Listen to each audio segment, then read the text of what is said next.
the heart of the nation where laughter's the key. Natch has the podcast, join the revelry. Taking the Mickey with positive spin. Country folks unite, let the Nat Chat begin. Nat Chat where the laughter's free. Spinning tales about politics with positivity. We are getting good at getting podcast episodes out now, and another very important issue, and this has been an issue for quite some time, the Emergency Services Volunteers Tax, which is, in our opinion, and not just our opinion, every council in Victoria, even the UFU are on board with calling this another Labor government tax grab paid for by the taxpayer. I'm lucky enough to have a really good relationship with our UFU rep in Mildura, and Luke Alexander is in for a discussion about this right now. How are you, Luke? I'm doing good. What about yourself, Jade? Good. I'll get you to come a bit closer to the mic because I wish I had a better setup in this studio/meeting room/ office, but I don't. You're here as a UFU rep. Yeah. But you're a fiery, obviously. Yeah, work in town here as well. Yep. Yeah. First of all, thank you. Because now I've done a couple of these training, I've done Fire Ops 101 at Craigieburn, which was amazing. That's a brilliant program. Yeah. And then I was at the Vemtech, is that what we call it? Yeah, Vemtech, Sunraysia, out near the airport there. Yeah. I didn't even know that was there. It's a brilliant facility they've got out there that the crews out there do a fantastic job running that. I had, until I got the invitation, I think Shane Bailey had invited me to go out there. The facility itself with the different pads for all of the emergency services is just phenomenal. Yeah, they've done a really good job of setting that one up. They've done a really good job of keeping it a bloody secret too. Yeah. But when I went out there, so it was a group training day for CFA, SES, AV were there, and everyone working together. Not only was it, mind-blowing to see this facility and how it worked, but the level of dedication, it was on a Sunday afternoon too. So the level of dedication that you and your people have to saving lives ultimately is extraordinary. So thank you. No worries. Good to hear. Yeah. Why did you get into it, first of all? So I had a friend back when I was 16 who volunteered at Merbein Fire Brigade, and then he sort of got me interested in it, and I volunteered at Merbein for 5 years or so. In the CFA? In the CFA, until life got a bit busy with an apprenticeship and all that, and I just didn't have the time anymore. And back from then, as soon as I started, I knew that's what I wanted to do. Really? For a future career. So what year was that, first of all? Like maybe around 2010. Okay. I would have been volunteering, and then in 2017 is when I started as a professional firefighter with the CFA at that time. So I was going to say, so you were with us 2017, so that was still during the, and I don't want to talk about this too much because anyone listening to this will know what we're talking about, and if you don't, Google it. So you got in 2017. Does that mean, so you're with the CFA first? Yeah, I sort of came in at the end of that huge dispute. Yeah. So I had quite a good, initial 3-4 years in my career where things were progressing quite well. Yeah. And then sort of, once again, we've moved back into that space at the moment where the government's looking to try and attack our wages, conditions and things like that, remove minimum staffing levels that help keep the community safe. So is that the point of view from the UFU? I mean, obviously, there are some that we're on the same page with a lot of things, that it's a tax grab, that we can't be guaranteed that this is going to go to the places that they say it will, and that obviously it's going to increase rates that are already too high, particularly in this part of the world, by up to 189% on that fire services levy already. Yeah, that money there, this tax grab they're doing, it has absolutely nothing to do with providing firefighters, whether CFA or FRV, with additional training, new trucks, even just maintaining what's currently happening. It's got nothing to do with improving the fire service. The only thing this is to try and hide a bit of money or hide the massive $650 million black hole in the budget they want to push through. Well, the budget that's coming up in a couple of weeks too. Yes. Yeah. And we were talking off air before. Not only is it, because I've also had some conversations with SES volunteers, CFA volunteers, and some opinions within those ranks have been that they wanted this tax introduced because there was an understanding that it would go back to helping to fund new SES training, new trucks, new appliances, all that kind of stuff, which sounds great in theory. Yeah, Jacqueline Symes was pretty clever when she was in the Emergency Services Minister role before she became the Treasurer, and she decided to try and hide behind the word volunteer in the name of the program. And at the same time they announced these changes, they announced funding for a rolling replacement program for the CFA and SCS to make sure they've got new trucks coming when they need them. Conveniently left FRV off that list. So they tried to hide behind all these big announcements, and what's happened is they've been caught out when the details come out. And we can see that what they've done is line up potential cuts in the future. Nothing to do with improving these fire services. Yeah, but this is what they do best, right? They make it about, or they put a smoke screen on. In this case, it is volunteers and appealing to volunteers, saying you'll get a rebate. You've got to pay it first before you can actually get that rebate. So that stinks. Yeah, try and go through the paperwork, which I assume they'll set up to be as difficult as possible. Well, as difficult as it is to become a CFA volunteer these days, I would imagine. But those volunteers, particularly out in the really rural areas, most of the ratepayers that are going to face a 189% increase in their fire services levy are probably CFA volunteers anyway. 100%, and they're going to get nothing for it.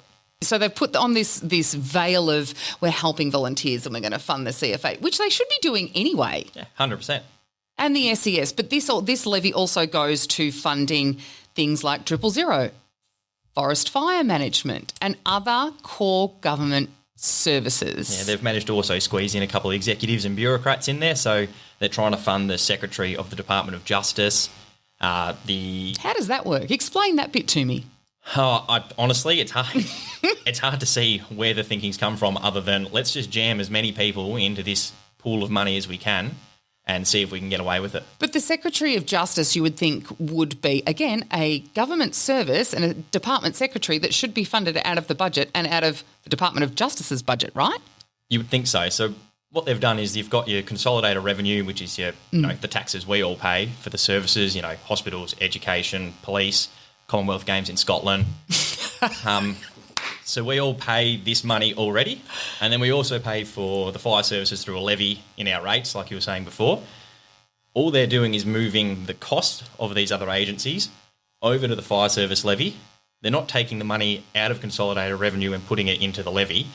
They're just making us pay double. So now we're paying for these services from our normal tax. They're funded out of consolidated revenue already, but also we're going to be paying for them out of our fire services levy. The other part is we've done the math. The math ain't mathin'. What they've put across it actually adds up to more than the increases they're putting in the levy. So they're going to be looking for money from somewhere. And the other cheeky thing they've tried to sneak through as well, or deceptive thing, is the current levy says that they will fund a fixed rate out of the FRV and CFA budget. So It's a fixed rate of 87.5% of FRV's budget, and then the other 12.5% comes from consolidated revenue. Mm-hmm. For the CFA, it's 77.5%, and then 22.5% come from consolidated revenue. That's currently. Mm-hmm. They've done a little bit of change in that wording. So instead of a fixed rate, now it's up to. They've left it open for future cuts to both FRV and CFA with that up to language, so that when they're looking for money because they've put too much across here, that's where they're going to go.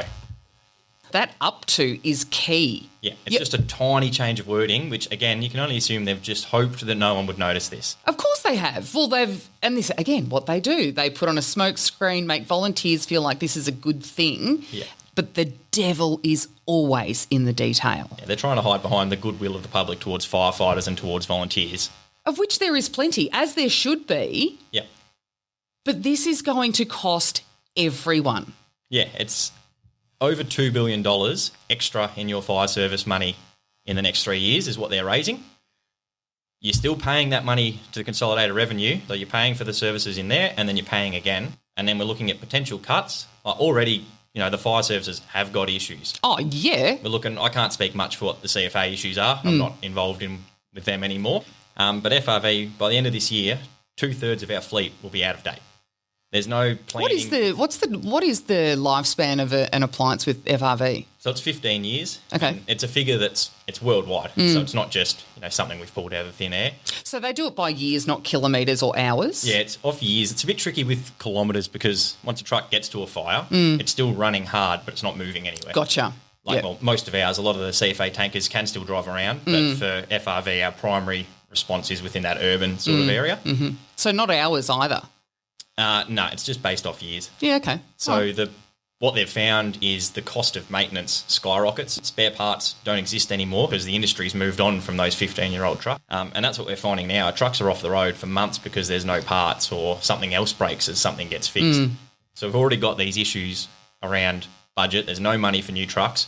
We're running on fumes as it is. Well, the CFA can't get a bottle of water or a salad roll when they're out fighting fires. Yeah, they've been absolutely decimated. And I will speak up for the CFA because I talk to them a lot. So I think we're all on the same page here. Like the neglect that our fireys have faced. It's on both sides. Absolutely it is. And now it looks like there's more coming. Yeah, it's not an issue of whether, FRV's taking money off the CFA or CFA's taking money off the FRV. It's the Victorian government taking money off the Victorian taxpayer to then take more money off the CFA and FRV. And let it not be forgotten that it was this Labor government, the Andrews government, now the Allen Labor government, that created this mess in the first place.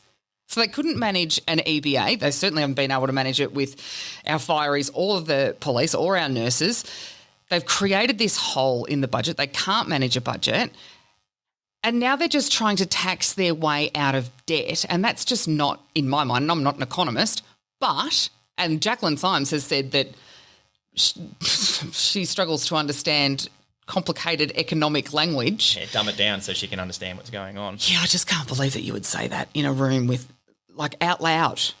That's what I would call an intrusive thought. You just keep it to yourself. But in my mind, you just can't tax your way out of debt, and you can't tax your way out of debt to the detriment of our fireys, our frontline workers, and at the end of the day, community safety. Yeah, that's it. It's without a doubt going to suffer. Like here in Mildura, we've spoken about before, the reserve pump. So it's a third fire truck. That's a spare in the backyard. So when there's a major incident going on and both the FRV trucks are committed, and we've got our volunteers from Orimple, Merbein, Redcliffs, even further sometimes, all helping out on a fire, extra crews can come in to make that truck available to respond to calls. So there's still that protection for the community all around. That truck gets taken away when trucks are broken down in Melbourne. With less money, they're going to break down more. And, we're worried that we'll lose that reserve truck and then our whole area suffers. There's less support for the CFA. There's potentially nothing, available to turn out if we're all committed together fighting a fire somewhere. Yeah, which can happen given that the geography is so vast here. Yeah, we're so isolated. It was only about a month ago that, this exact thing happened. Trucks were committed over in New South Wales responding to a large shed fire. There was a car accident and it was that third truck at the FRV station that was able to, remove the side of that car to get that person out. So without that truck there, it might have been, a longer wait period before that person was able to get the help they needed. So it's, we're looking at vital resources that potentially we'll lose. What do you mean? The city are taking stuff off the country again? Stop it. Surely you jest. I know, isn't it? Surely you jest. So another interesting vital point here, and this, it wouldn't be just FRV. This would happen all over the place because Treasurer's advances has been an issue since Tim Pallas resigned and we saw the balance of Treasurer's advances. Just a huge fund for whatever they want to. It's a slush fund. Yeah. Slush fund with no scrutiny. So tell us about what's been going on in the Fair Work Commission between Fair Work and FRV. Last week, the UFU was in the Fair Work Commission with FRV, and one of the executives of FRV, on record, actually admitted that they estimate their costs for the year, put that to government to say what funding they need to be able to operate, to be able to provide the service to the community, and then the government give them less than they asked for. So they quoted, "We estimate our cost for the year and the government gave us an amount that was not the same as our estimated cost." And then what happens from there is when FRV inevitably run out of money because they've been given not enough to meet what they have to do, the service they provide to the community, they have to go begging to government for Treasurer advance to be able to pay to run a fire service. So they're running it on Treasurer advance rather than on a budget that actually meets what they need. But that's outrageous that FRV and other organisations, no doubt, will put in a budget submission with line items. Like you're not making this stuff up, right? No government service is making up. And then the budget comes out and it's less than what they need. And you can see it in, you look at the front page of the media sometimes about, FRV's blown its budget by $100 million. They haven't blown their budget. They just weren't given the budget they require to do the job. And then they have to use treasurer's advances, which are like a credit card, at every turn. It's one thing after another. It's beyond a joke. It's great to have.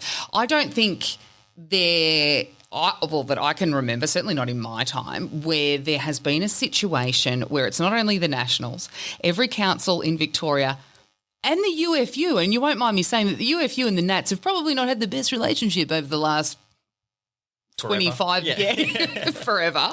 But we all agree. It's not even like the VFBV, which is a volunteer association. Yep. Again, UFU and VFBV rarely agree on stuff. It's probably only presumptive cancer is the only other major issue we've agreed. But they're saying this is bad as well. You've got, the entire crossbench so far, the Victorian Chamber of Commerce, Farmers Federation. You've got community groups. There's now a rally being organised for Friday in Spring Street. Is it Friday or is it Monday?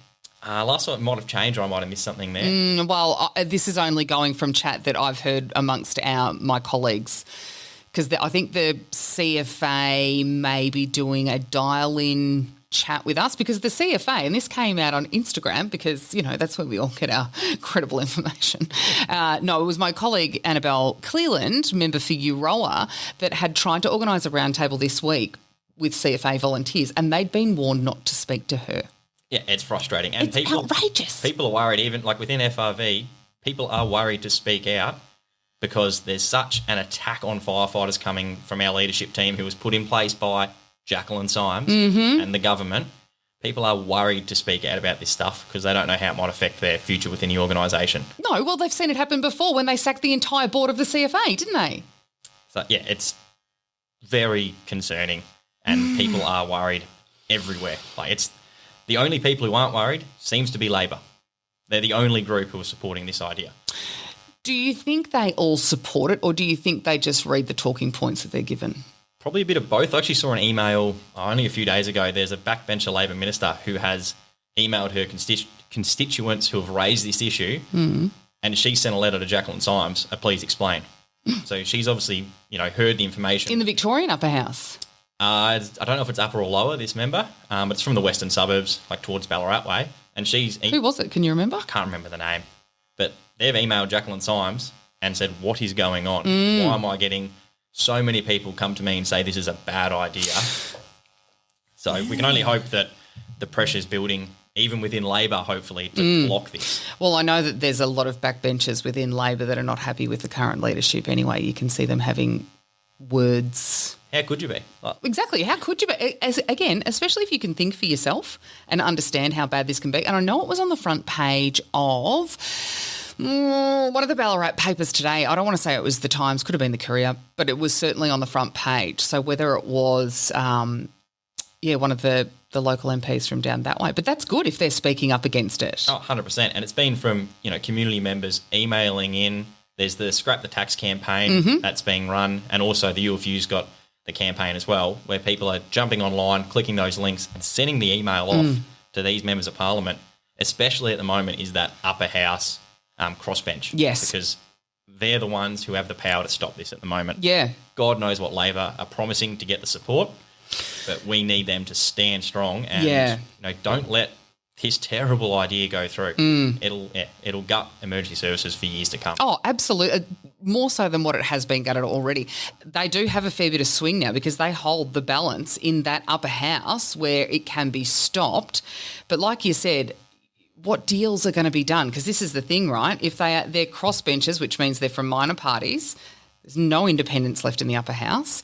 But what deals are they going to be doing? So there's the Libertarians, there's Animal Justice, there's Legalised Cannabis, One Nation, Shooters, Fishers, Farmers. I think that's all of them.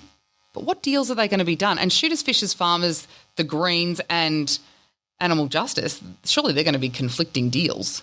Yeah, it's hard to see where Labor's going to find this support. That's why, the community's got to get behind this and email in, look up the Scrap the Tax campaign, jump on the UFU Facebook page and follow those links. Yeah, Scrap the Tax is one that that the Nationals set up, scrapthetax.com.au. Pretty easy, and you can send an email to Jacqueline Symes to let her know exactly, well, maybe not exactly what you think, but in a very diplomatic way, let her know what you think. And I haven't seen the numbers this week, but it's been gaining more and more traction every day, which is great. Yeah, even the community forums are being held. Like there's been Liberal ministers, there's been national ministers. The UFU's been holding them throughout Melbourne because this isn't even just, the regions getting stuffed over by the city. This will stuff the city over as well. Not a Victorian that benefits from this idea, other than maybe Jacinta Allen and Jacqueline Symes. How do they benefit though? They've got a hole in their budget that they want to hide, and I can only imagine with the budget coming down in a couple of weeks, if this doesn't get through, they're going to be scratching their heads as to what they can do from there. They might actually have to, be responsible, manage efficiently. Stop. No, they won't. Please. Again, surely you jest.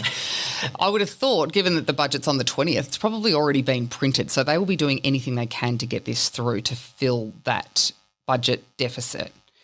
If you could have a meeting with Jacinta Allen and with Jacqueline Symes tomorrow, what's your one key or two key messages that you'd like to deliver to them? One, don't do this. Just fund the fire services properly. It can be done. It's not an outrageous request. Two, actually invest in fleet for firefighters. Two issues that are sort of related, but the fleet across, I know the CFA has been raising it, and FRV, I've seen it firsthand, the fleet is imploding. Like, there is no quick fix for this solution. It's going to take years to rebuild this fleet. They need to start working on it 5 years ago. Yeah. If not then, the next best day to start is today. It's interesting that you say that because this is, and we have a lot of farmers, obviously, that listen to this, but any farmer that has a fleet of machinery that needs to be replaced, it's one of those things, it's not sexy and it's expensive. So you put it off and put it off and put it off until you get to a point where instead of it costing you $2 million 10 years ago, now it's going to cost you $20 million and you're going to have to make it a rolling program because things have got so far out of hand. So it's not something, this happens in every organisation that has fleet assets. Right? Yep, and you can plan for it. Like, you buy a truck in 15 years' time, you'll be looking for another truck. So you can budget for that 15 years in advance. Correct. And make sure the money's there. It can be done, and it used to be done. They actually scrapped the program. It used to exist probably 10 years ago. Oh, another program that they've scrapped. Which is convenient because also, 10 years on from scrapping it, we're now at crisis point. And they got away with it for 10 years. Well, they've been in government, 11 years now? The chickens are certainly coming home to roost, aren't they? So far, we've had 60 new or increased taxes under Labor, and people wonder why there's a cost of living crisis, why there's a housing crisis. But you're absolutely right when you say that there are other ways to fund not just firefighters, but other volunteer services like the SES as well, because their fleet, their boats, all of that stuff. But again, this should come out of consolidated revenue. Now, if we didn't have so much waste from a Labor government that cannot manage money being put into tunnels, metro stations, all of that waste, then you could fund all this stuff already and you wouldn't have to come for the taxpayer once again. Yeah, it's supposed to come out of consolidated revenue. Surely it's priority one, make sure we've got emergency services. Priority two, all those extra things they want to do. Would make a lot more sense to me to do it that way. Well, it would, but we know that common sense is not very, very common, especially in my workplace, not this one, the one in Melbourne. What else have you got written in your notes there? Have you got something controversial? Say something controversial for my my trailer to make people listen to this. And like I said, Danny O'Brien in particular has been really strong in this. He's the Shadow Emergency Services Minister and the leader of the Nationals. So he's doing media on this every second day, pushing the Scrap the Tax campaign, talking to CFA, FRV, SES, the volunteers, what are they called? The Volunteer Fire Brigades Victoria. That's right. VFBV. Yes, and I met with the CEO, Emma Keeley and I did months ago at Parliament House, and he said then, and he indicated then, that some of the rural rates would go up 189%. So everyone's in agreement. Is there another angle to this bad news story that the government might actually listen to? You can only think that, if you look at the election, that's, the count is still going on in some seats. Bendigo, Jacinta Allen's seat. The Nats are looking pretty strong there at the moment. If they don't take it, they're going to be so close. Mm-hmm. So I would imagine that Jacinta Allen's probably getting a bit worried about that. You look at the impact of, future budget cuts on FRV. The current situation in Bendigo is they've got one FRV fire station for 125,000 people. Have they really? That one station's falling apart. It has been needing renos for years. That's stalled. They've got 2 primary fire trucks, which is the same as what Mildura's got. So they've got 2 pumps, and then they've got a ladder platform. But that ladder platform needs a pump to run properly. Like, they work as a team. So they've got the same primary fire response as Mildura in Bendigo, because the government refuses to build more stations, which are desperately needed. Ballarat's got 2. They've got a slightly less population than Bendigo. Geelong's got about 5 in that area. I was going to say, yeah. Latrobe Valley, you've got 3 FRV stations up there. Bendigo, 1. Mildura, 1, which is in, this is Jacinta Allen's heartland. Their ladder platform at Bendigo, so a truck that can fight fires from above. Yep. I've been on the platform pumper here. Theirs is bigger. Is it? Yeah, so it probably goes twice as high as ours. It's huge. Does it? Yeah. What do they need? There's no high rises in Bendigo. What do they need one that big for? Good for, they had a big church fire not that long ago, used for that. Think of a factory fire, that industry around there. Yeah, okay, It's actually was in Inglewood last year at a fire, and it started slowly lowering the firefighter down into the fire because it was breaking. So they had to climb back down, self-evacuate. That truck was again off the road only a few days ago, so Bendigo was left without that resource and also the surrounding areas. So this is Jacinta Allen's, her area, and she's just given up on it is all it looks like. Well, that's why the Nats are so close. We are literally a fairy's breath away from, and that was a large margin there. Mind you, our candidate that we ran there, and I don't mind giving him a shameless plug, he's run an extremely good campaign. And you're right, when you said before that the only people that benefit out of this levy are Jacinta Allen and Jacqueline Symes, I don't think they benefit in the long run, because people will hopefully, they didn't last time, but hopefully remember this in 18 months' time, particularly in Bendigo, and surely that's got to be a kick in the bum, because we've had 2 leaders of parties lose their seats this election. It's not like it's impossible. No, not at all. And Jacqueline Symes, where's her electorate? That's us. Correct. We're the people who vote her in, or the people of, Northern Victoria. Yeah. Same as Jacinta Allen. She's Bendigo. Mm-hmm. These are, it's regional people who are going to decide their future, and they've just neglected us. Even Mildura, the examples here, we've spoken about the trench rescue capability before. So trench rescue, FRV is the only emergency service in Victoria that can provide that capability. Right now, if Anthony Albanese falls in a hole in Canberra, he would get a better response from FRV than a tradie in a ditch in Mildura. So if you're a tradie working in a hole, in a channel today, double check your shoring, because there's not help coming. Yeah, and I was going to say, so to us mere mortals, again, and I know because we've had this conversation like you said, but explain trench rescue. I mean, it sounds pretty straightforward, and I guess it is, but tell me why it's so important and why Mildura doesn't have one. So trench, so anything that's a hole in the ground, basically, if there's a collapse, which it happened in Ballarat only a few years ago with just tragic outcomes where people lost their lives. If it collapses, it's quite a complex job to remove that dirt, make it safe to retrieve that person. So in Mildura, we've got the equipment to do it. It's sitting in a shed because we haven't got a vehicle to transport it to a job site. So the problem we've got is if something happens, we'll get sent to stand around and watch, because we can't do anything without our tools and equipment and training.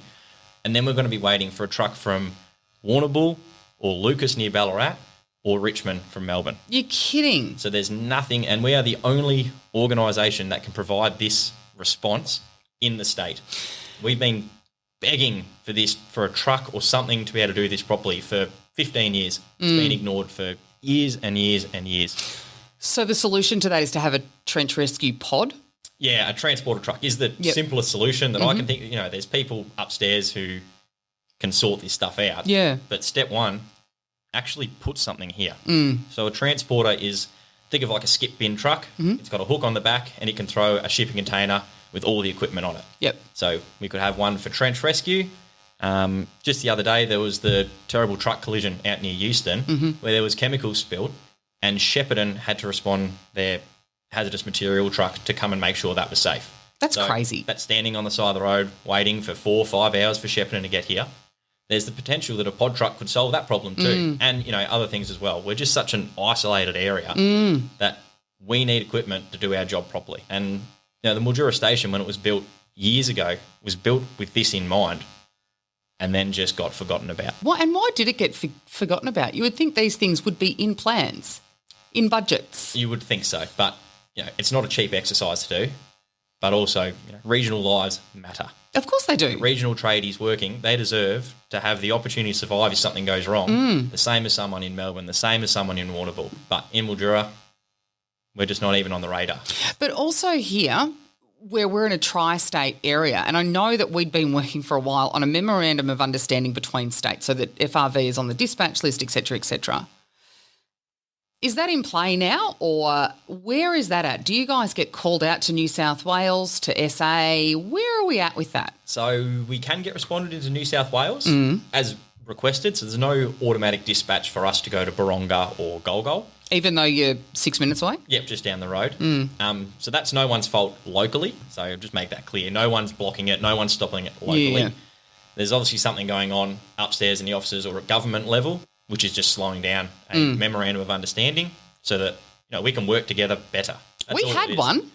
It was there for a day and then disappeared again. Why did it disappear? I haven't found out there. Well, I will try and find out again next week because that's important. Like, you guys are 6 minutes away with all the capabilities. And again, RFS over in New South Wales and the CFA responders here do a great job, but they're volunteer organisation. And these volunteers largely work. So responding to a house fire that might happen in the middle of the day while everyone's at work, that's a huge ask. And we know that our volunteers are dedicated.